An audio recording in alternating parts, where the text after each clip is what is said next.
Hi, I'm Rosa. Thanks for joining me as I go over my personal goals for 2023. Now, I'm not going to call these New Year's resolutions because they are goals that I want to continue for the rest of the year. And it's not January 1st, it's actually January 6th. So I really took my time this year in thinking of the things that I wanted to accomplish, and this is the personal part of my goals. So thanks for being here, and let's go over them. So I started with the goal of health improvement. I want to improve my health.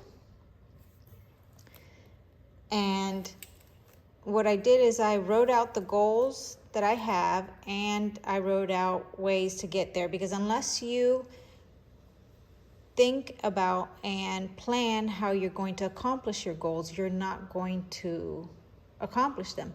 And if you don't write them down, you certainly won't. Well, I take that back.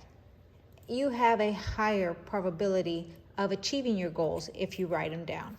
So the first one I wrote down was improve my health. And it's a very generic thing to say, and I'm sure anybody could write that down. And how would you go about that? So I had to step away for a moment. But how I'm going to improve my health, I listed out. And one of the items I listed is eat more fruits and vegetables.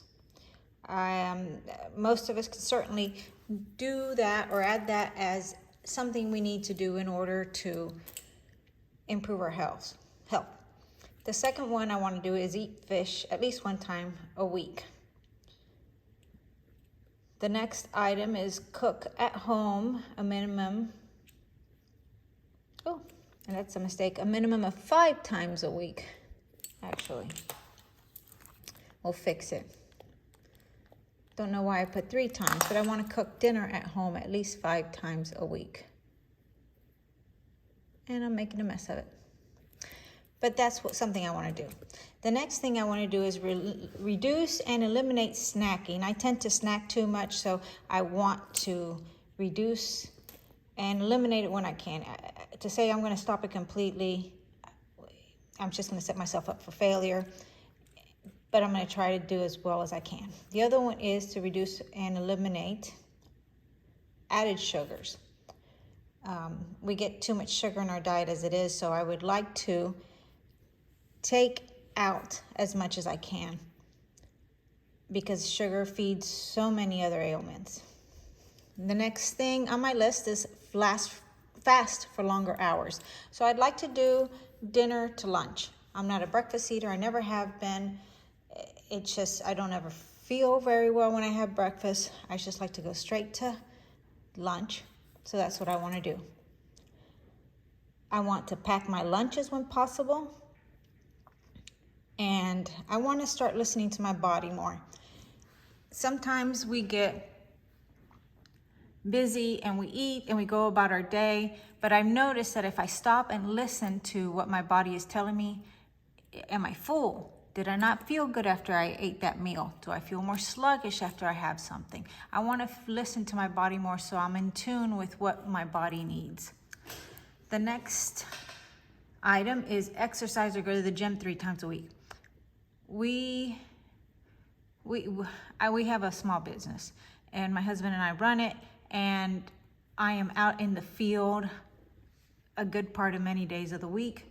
So sometimes I'm gone before the sun rises, and I don't get home until the sun sets or after.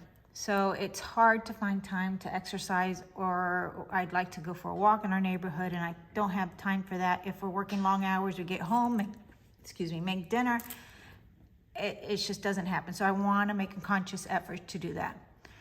The next item is plan our meals, because I'm more successful at all these other things if I plan our meals. And I write them down every week, but I also need to do what needs to be done to get them made. And it helps when I write them out, but I need to be more in tune with, do I need to lay out something in the morning, throw something in the crock pot, do something to get that meal going so it's not so hard in the evening and I just don't cave into let's pick up something or go somewhere. The next large item on my personal goals is make mornings less stressful.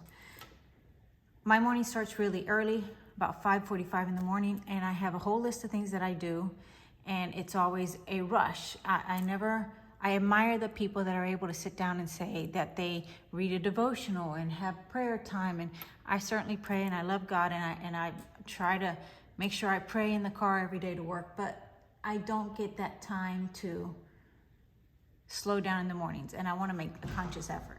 I was interrupted again, so here we go one more time. And how I'm going to try to achieve this less stressful mornings is I want to plan ahead. Currently I do lay my clothing out the night before, lay out the things that I need to do in the morning. My supplements are on the counter, my dog bowls are ready to go.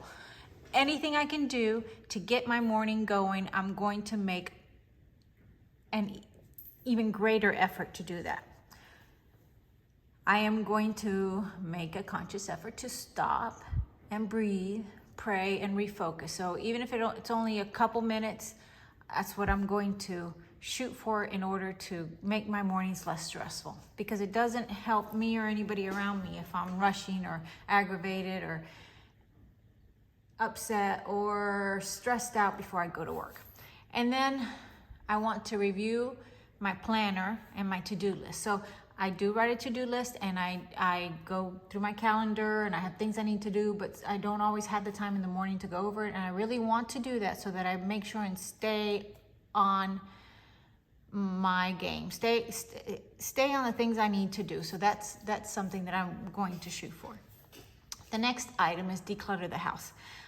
Our home is not incredibly cluttered. It's not so full that we can't walk through it, but it has more stuff than I would like to have. I would like to pare it down and enjoy the things we have instead of digging through 2 or 3 things to get what I want to see or enjoy or partake in.